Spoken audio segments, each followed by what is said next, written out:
podcast. Welcome to the Deep Dive.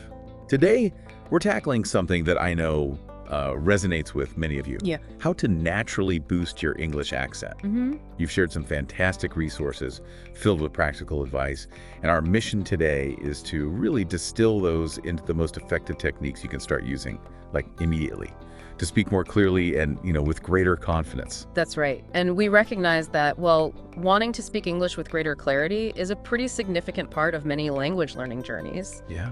Perhaps there have been moments of maybe misunderstanding, or maybe you simply have a desire to sound more like a native speaker.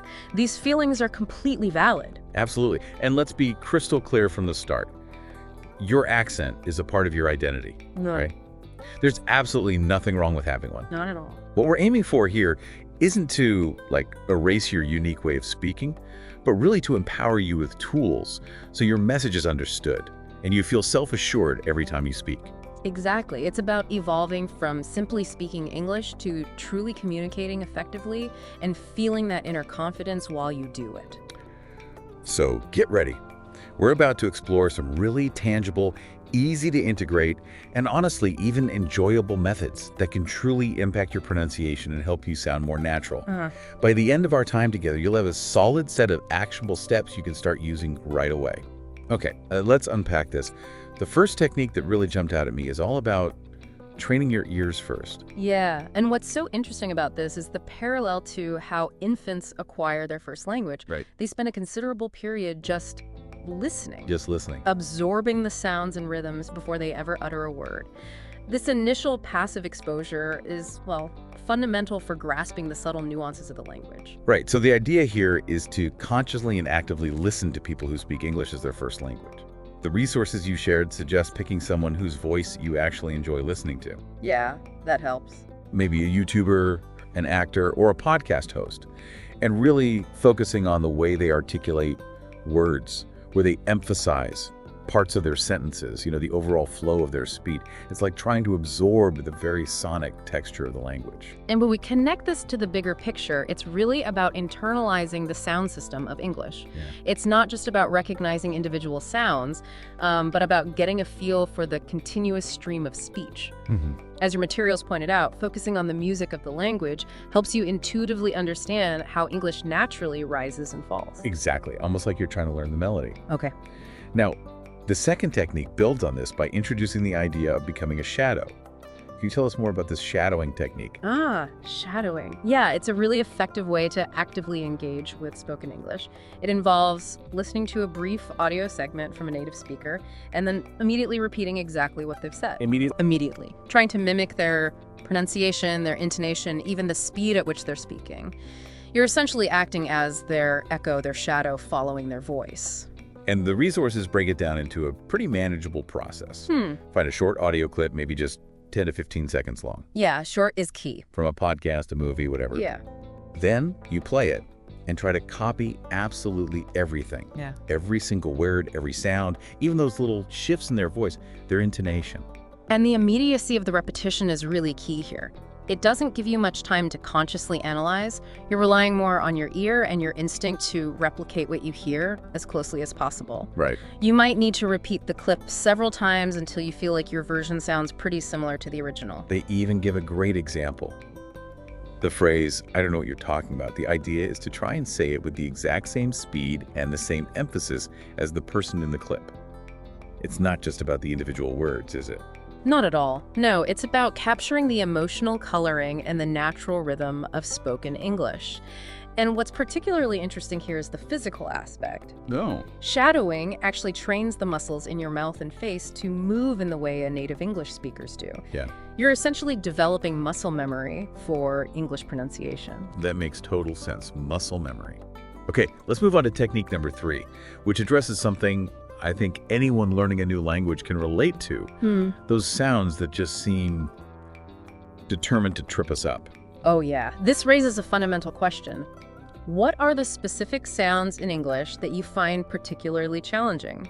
Often because they might not exist in your first language. Right. Your materials highlight a couple of very common examples. Yes, the notorious TH sound, like think or this, which can often get replaced with a T or maybe an S or Z sound. Yeah. So think ends up sounding like tink or sink. Right. And then there's the R sound in red, which for some speakers might sound closer to an L in lead, or maybe a sound from their own language. Yeah. And what's particularly insightful in your resources is the introduction of minimal pairs as a practical tool to tackle these challenges. Minimal pairs, okay. Minimal pairs are sets of words that sound almost identical, but differ in just one single sound. Think ship versus sheep. Ah, okay. That forces you to really focus on distinguishing between those tricky phones, those basic units of sound. Exactly. They give some excellent examples like, ship versus sheep, bit versus beat. Oh, the vowel length difference. Exactly. And three versus tree.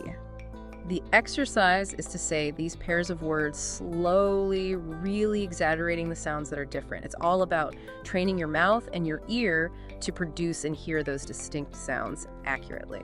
So it's not just knowing the difference intellectually. No, not at all. It's about the actual physical act of consistently producing them. By concentrating on these very subtle differences, you sharpen your ability to both hear and pronounce English more precisely. Okay. Now, technique number 4 is one that might make some of us feel a little self-conscious. Recording yourself speaking. It's true, yeah. Many people find it a bit uncomfortable to hear their own recorded voice. It can sound, unfamiliar or even a little jarring sometimes. Definitely. However, your materials rightly emphasize that this is an incredibly effective way to accelerate your progress, like a fast track. So the steps are pretty straightforward. You choose a short piece of text, maybe a paragraph, and you record yourself reading it. Then, and this is the crucial part, you listen back to your recording and compare it to a native speaker reading the same text, if you can find one. Or just listen critically yourself. Right. This comparison allows you to pinpoint specific areas where your pronunciation might be different. Do you sound a little monotone, lacking in inflection maybe? Yeah, or are there particular sounds that you're not articulating clearly? This kind of self-assessment provides invaluable feedback that you might not get otherwise. And then the next step is to record yourself again, consciously trying to implement the improvements you identified. The material acknowledges that it might feel a bit awkward at first, but it stresses the long-term benefits. Over time, you start to develop a better ear for your own mistakes and correct them more intuitively. So it's about cultivating an internal awareness of your own speech patterns. Exactly. Something that's difficult to fully grasp just through speaking without the aid of a recording. It provides objective feedback that can really speed up your learning. Makes sense. Okay, let's move on to technique number 5, which delves into the rhythm and stress of English. This is something that can truly make a significant difference in how natural your English sounds. Absolutely. This is huge. English belongs to a category of languages known as stress-timed languages. Stress-timed. Which means that certain words within a sentence receive more emphasis or stress, while other words are unstressed and spoken more quickly, often reduced. This creates a very characteristic rhythm. The example sentence your resources use is really illustrative. I love going to the movies on weekends. They highlight that the stressed words are love, movies, and weekends. The important words, the content words. Right, while the smaller grammatical words like I to thee and on are typically unstressed and often kind of glide by. Exactly. And if you were to try and give equal emphasis to every single word in that sentence. I love going to movies. Weekends? Yeah, exactly like that. It would likely sound very robotic and unnatural to a native English speaker. Understanding and applying these correct stress patterns is absolutely vital for achieving natural-sounding prosody. Prosody, the music of speech again. Right. In fact, misstressing words can sometimes even change the meaning of a sentence, or at the very least, make it harder for native speakers to easily understand you. And a really practical tip they offer is to listen to native speakers and actually try tapping your hand along to their rhythm. Yeah, feel the beat. It helps you internalize that ebb and flow and the placement of the stresses. It's about getting a feel for the underlying beat of the language. Once you develop an intuitive sense of which words naturally carry more emphasis, your own speaking will start to adopt that natural rise and fall, making it much easier for others to follow and for you to sound more fluent. Okay, now for something a little more fun, but surprisingly effective. Technique number 6, using tongue twisters to boost precision. Yeah, tongue twisters. They might seem like just a bit of playful wordplay, but they are actually fantastic exercises for training your mouth to articulate sounds clearly and in rapid succession. Right.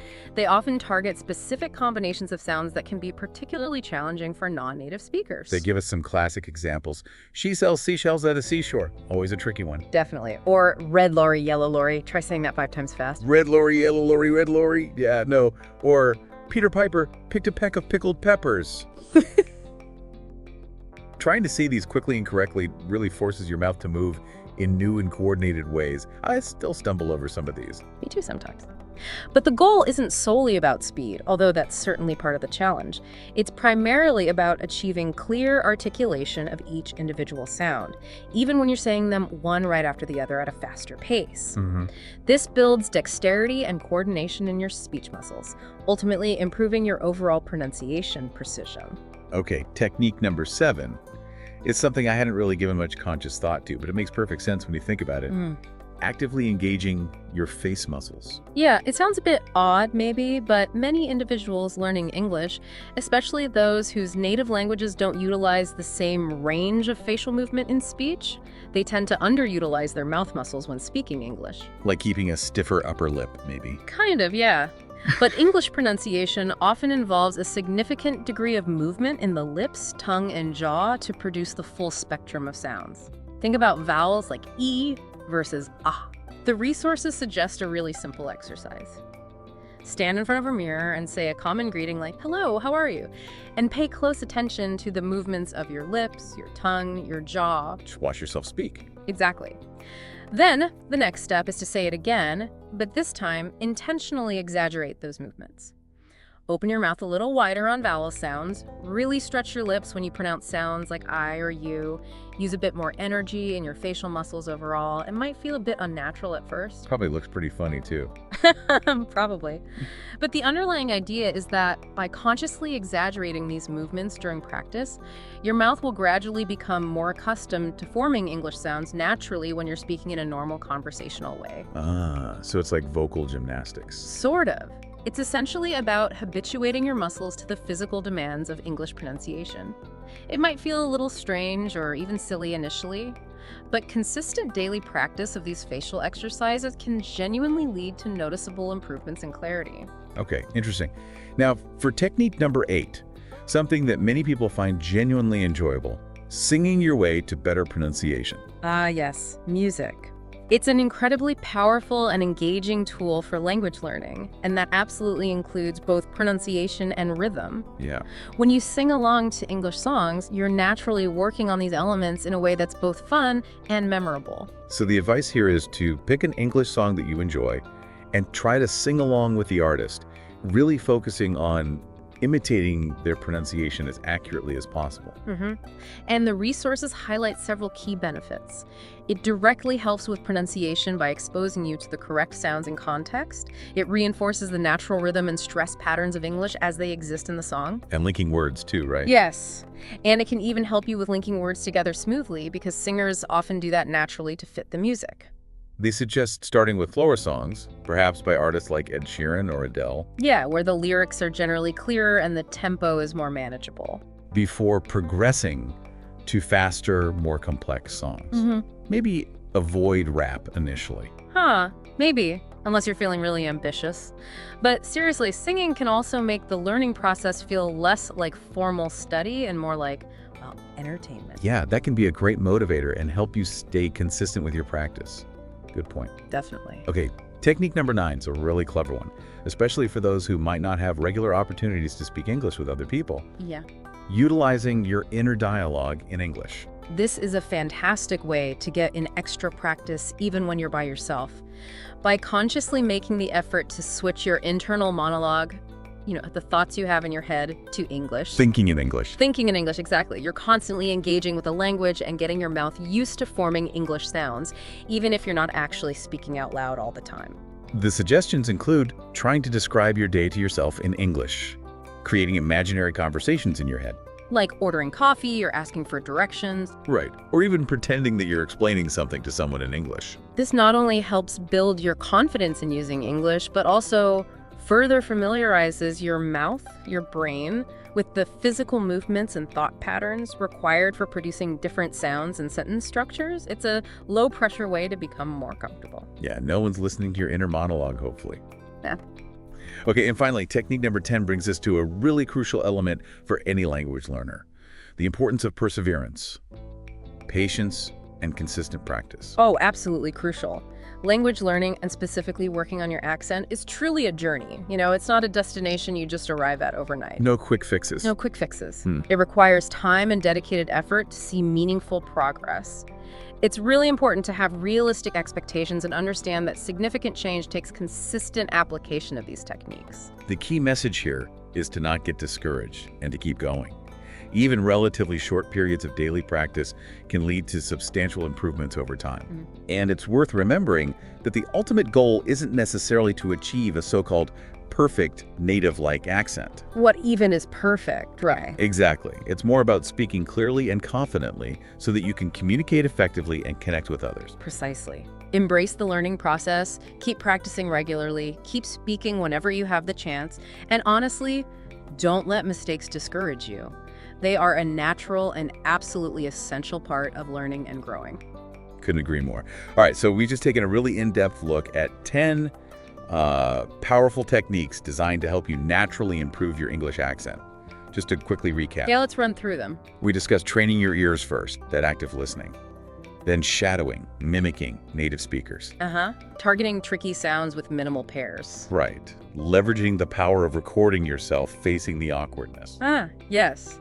Understanding and applying English rhythm and stress, that stress-timed beat. Using tongue twisters for precision, getting those muscles moving. Engaging your facial muscles, doing those mirror exercises. Practicing with songs, making it fun. Utilizing your inner dialogue, thinking in English. And the big one, patience and consistent practice.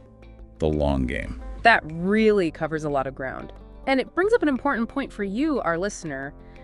Considering all these different approaches, which of these techniques do you feel might be the most effective or maybe the most appealing for you to start with? Yeah, good question. Even choosing just one or two to focus on initially can make a real difference in your journey. Don't try to do everything at once. Absolutely. And always keep in mind that true fluency is about effective communication and the self-assurance that comes from knowing you can express yourself clearly and be understood. That's the real goal. Exactly. So continue to practice, embrace the ongoing learning process, and look forward to all the future opportunities you'll have to further develop your English language skills. And on that note, here's a final thought for you to consider as you continue your language journey. In what ways might actively focusing on the rhythm and stress patterns of English, that musicality we talked about, not only refine your pronunciation, but also potentially deepen your comprehension and understanding of spoken English when you're listening? Ooh, interesting angle. How does producing it help you receive it? Exactly. Definitely something to think about until our next deep dive.